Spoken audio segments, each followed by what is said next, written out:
ہماری مصیبت اور پریشانی یہ ہے، ہم بزرگ اسے سمجھتے ہیں جو زیادہ تلاوت کرتا ہو، تہجد پڑھتا ہو، نفلیں پڑھتا ہو، تسبیح ہاتھ میں لیے ہوئے ہمیشہ اللہ اللہ کرتے رہتا ہو، اس کو ہم بزرگ سمجھتے ہیں۔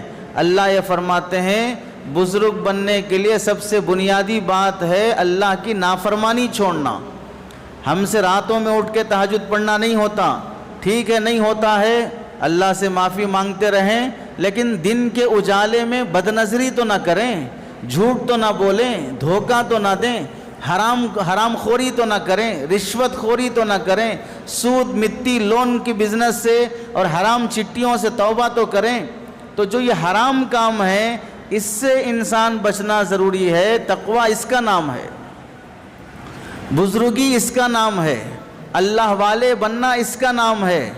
اسی واسطے جو اللہ کے نیک بندے ہوتے ہیں ان میں سے بہت سے ایسے ملیں گے جو زیادہ نفلیں پڑھتے ہوئے نہیں دکھتے، زیادہ تلاوت کرتے ہوئے نہیں دکھتے، نارمل انسانوں کی طرح رہتے ہیں، لیکن کبھی وہ حرام نہیں کھاتے ہیں، کبھی وہ ڈاؤٹ فل والا مال نہیں لیتے ہیں، کبھی وہ دوسروں کی زمینیں ہڑپتے نہیں ہیں، کبھی قرضے لے کے ڈباتے نہیں ہیں، ٹال مٹول نہیں کرتے ہیں۔